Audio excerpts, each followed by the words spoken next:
માટે જોને ગોવિંદ આવું તું ને ગોતવા આન કુંજ ગલીમાં જોને કાન એવું તો ભૂલી રે પડું ભગવાન અય મને સામો રે મળજે નહીં તું સામળા.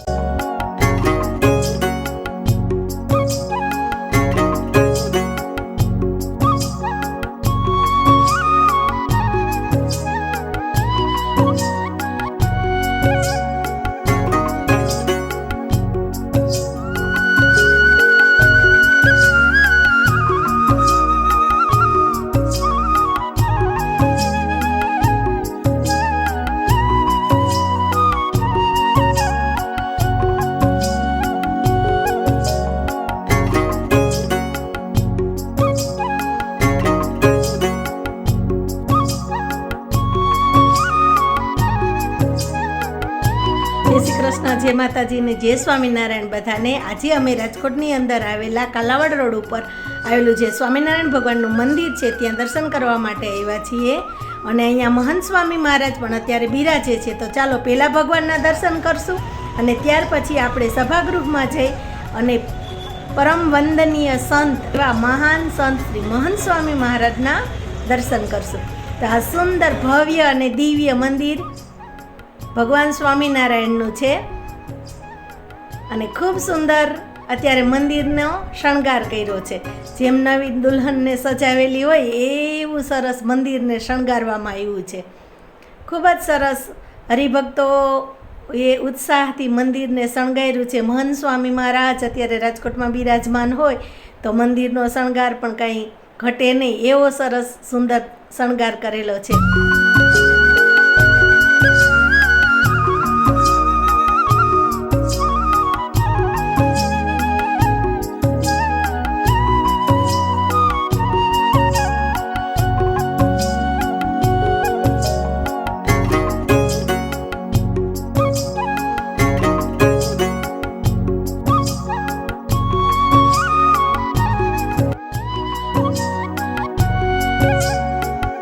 આપણે મંદિરના શણગારને તો જોઈએ, હવે ભગવાનને કેવા સુંદર શણગાર્યા છે એના આપણે દર્શન કરીએ. ખૂબ સુંદર ભગવાન ને ખૂબ જ સુંદર મજાના પર્પલ એટલે કે જાંબુડી કલરના સુંદર વાઘા પહેરાવવામાં આવ્યા છે. ભગવાનના ચરણોમાં નમન કરી ને ભગવાનના સ્વરૂપને ધ્યાનથી નિરખીએ. તોય જન ઉન્મંદ ગંગા ભંગ યમુના સરસ્વતી ગંગ તાપી નર્મદા સંગ નાવત તોલે જામે શ્રીજી મહંત નાયા મુનિવર મહંત તાતો મહિમાય અનંત ખળખળીએ ખેલે ઘેલા જળ બુંદ પાય અગણિત પાતક જલાય અંતે અક્ષર અપાય અધમ કો ઉધારો જય જય જદુનાથ હાથ મુરલી ધરી મુગટ માત ગઢપુરપતિ ગોપીનાથ આસુરોતી હારો વાલા ગઢપુરપતિ ગોપીનાથ યાસુરોતી હારો બોલો ભવેશ્વર મહાદેવની જય. હા, બહુ સરસ. એટલો આનંદ થયો કે જાણે ભગવાન હમણાં બોલશે કે બોલ્યા, એટલો આનંદ થયો. માટે જાણે ગોવિંદ આવું તું ને ગોતવા આન કુંજ ગલીમાં જોને કાન એવું તો ભૂલી રે પડું ભગવાન અય મને સામો રે મળજે નહીં તું સામળા. માટે જોને આ તો રવિ મંડળમાં રજની નહીં અને શશી મંડળમાં નહીં તલતાપ તેમ મૂર્તિ ભવેશ્વર મહાદેવની એ તો હરણ સર્વે સંતાપ. બોલો ભવેશ્વર મહાદેવની જય જય જય.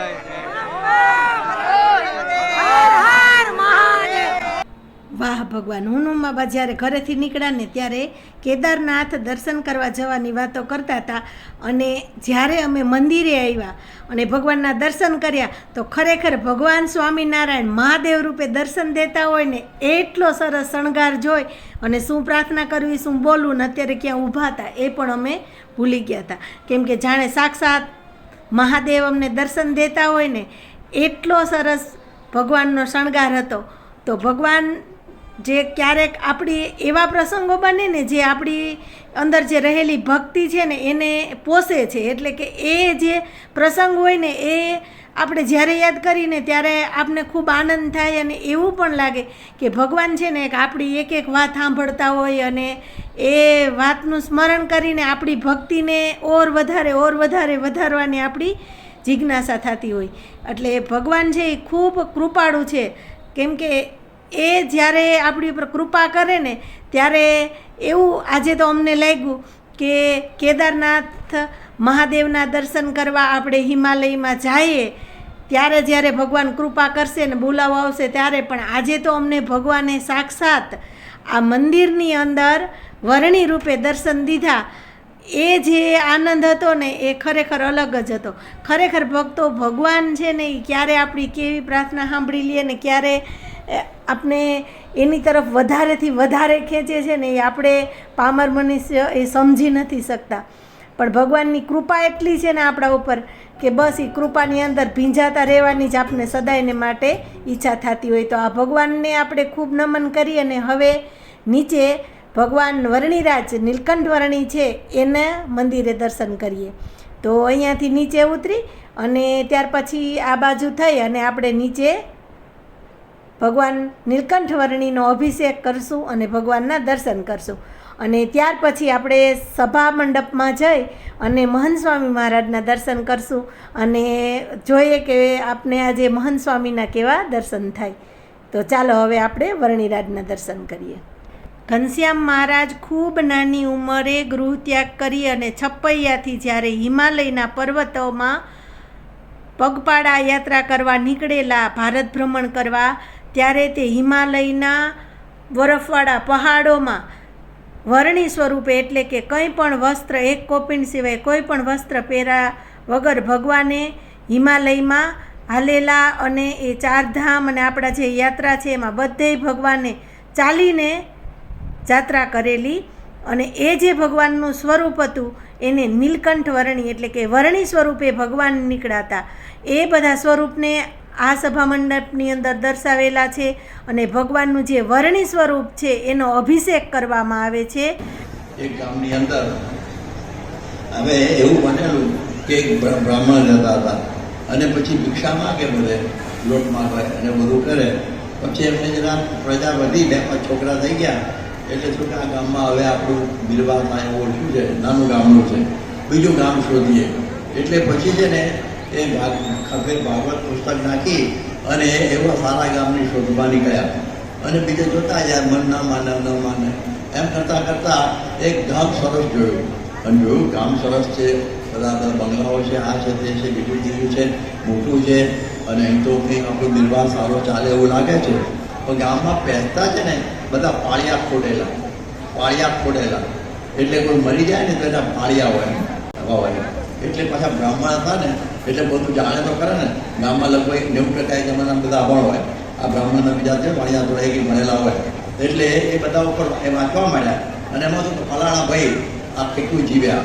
તો કોક છે ને 2 મહિના જીવ્યો, કોઈ 6 મહિના જીવ્યો, કોઈ વર્ષ જીવ્યો, કોઈ 2 વર્ષ, 3 વર્ષથી કોઈ વધુ જીવ્યો તો દેખાયો જ નહીં. બહુ સારું છે, 3 વર્ષથી કોઈ વધુ જીવતો નથી. આ ગામમાં તો રહેવાનું કોઈ અવસર નહીં. ચાલો આગળ.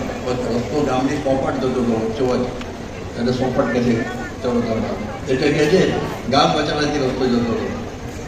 ડાયરેક્ટ ભાગવા મળ્યા 80 વર્ષના અને એમણે બ્રાહ્મણને જોયા. કેમ મહારાજ તમે ઉદાસ થઈ જાઓ છો, અમારા ગામમાં આવ્યા છો એવું કંઈ રાખતા હતી, કેમ ઉદાસ થઈ ગયા છો?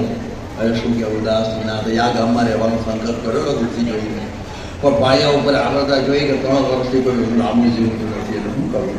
એટલા તકો કાદા નીકળ્યા છે ક્યાંથી. હવે આગળ જઈએ કે બીજું અમારે તો એ કે હવે શું છે એ શ્રીમદ ભાગવત મહાપુરાણ છે. ભણ્યા છો? અરે ભણવાની ક્યાં વાત કરે છે, કથા કરીએ છીએ લોકોને, પણ તમે ભણ્યા છો પણ ભણ્યા લાગતા નથી એવું કેમ બોલો છો? એ કે જો 3 વર્ષનો ઉંમરનો અહીંયા આગળ જીવતા રહેતા હોય, આ તમારી સામે હું 80 વર્ષનો ડોબો ઊભો છું કે સમજને પણ ગામમાં જીવું છું. એકદમ આપણું વિચાર્યું કેમ બહુ અને તો વિચાર કરવા એવું થયું તો કે શું કેવી રીતે આપણું તમે જીવ્યા કથા મહેતા? તો એણે કહ્યું કે અહીં અમારા ગામમાં ગાંધી મંદિરનો ઘોડો છે, ત્યાં બાબાજી છે ને એક મહારાજ છે એ કથા વાંચે અને એ ગામ ભેગું થાય અને એ એક બીજો એક માણસ અમે રાખ્યો છે, જે કોઈ આવે ને એની હાજરી જુએ, કેટલા વાગે આવ્યો અને કેટલા વાગે ઉઠ્યો. કલાકની કથા હોય તો ઘણા 5 મિનિટ પહેરવાવાળા, ઘણા 10 મિનિટ પહેરવાવાળા, ઘણા પ્રસાદ વખતે આવે ત્યારે આવેલા હોય, એવું બધું હોય જુદું જુદું. એટલા માટે એ બધું નોંધે. અને એ જ્યારે મરે ત્યારે એ વખતે એ પછી જેટલી કથામાં બેઠા હોય કલકત્તામાં, અરે કઈ કલાકમાં કે પછી 2 મિનિટ, 5 મિનિટ, 10 મિનિટ એનો ટોટલ કરાય. પછી મિનિટો ઉપરથી પછી કલાક બનાવાય, કલાક ઉપરથી દિવસ, દિવસ ઉપરથી વર્ષ, એવું અમે બનાવીએ. એટલે અમે સમજીએ જેટલું ભગવાનને ભજન કર્યું એટલું જીવ્યો કહેવાય. બાકી તો મરેલો જ છે ને, એટલે 3 વર્ષ બધું આ તમે વાંચ્યા હશે. એટલા માટે કહું ને કે લેખે મેં સોની ઘડી સાહબ આવે યાદ. અને આજથી 20 વર્ષ પહેલા 45 લાખ રૂપિયા જેટલી લાંચ મળતી હોવા છતાં એને પણ એમને ઠોકર મારી દીધી હતી. અને ગુજરાત સરકારના એક પ્રામાણિક અધિકારી તરીકે BAPS નું નામ રોશન કર્યું છે. અત્યારે તેઓ તેમાંથી નિવૃત્તિ લઈ બાપાની જ કૃપાથી આગળ વધ્યા અને ખૂબ સારું લેખન કાર્ય કરતા રહ્યા.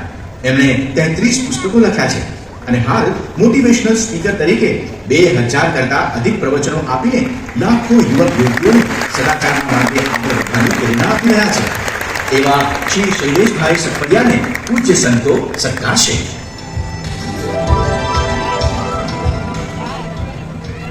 આવા તો અનેક યુવાનોને વર્તમાન કાળે પરમ પૂજ્ય મહંત સ્વામી મહારાજ સમાજ સેવા માટે તૈયાર કરી રહ્યા છે. જનરેશન ગેપ નથી, સમાજની ગેપ છે. તમે સમજો, માતા પિતા એ સમજપૂર્વક અમે કામ લેવું કે રૂઢિચુસ્ત છે, જૂનવાણી છે, પણ એમના થકી આપણે જન્મ્યા છે એ મનમાં ધ્યાન રાખવું. અને પછી આપણે એને એમનું રાખવું. આપણે ભલે આપણે રીતે કરતા હોઈએ પણ એમને માન સન્માન આદર આપવો, કેમ કે એમના થકી આપણે છીએ. એટલે બસ આદર આપવો. મને એમને આપણે પૂજવા, માનવા અંતરથી, મને બહાર કાંઈ ના થાય પણ અંતરમાં તો એ ભાવના હોવી જોઈએ. અમારા હૃદયમાં, આપના હૃદયમાં સ્થાન આપજો સ્વામી, અને અમે સૌ અક્ષર પુરુષોત્તમના યોદ્ધા બની શકીએ એવી કૃપા કરજો સ્વામી, એવી કૃપા કરજો.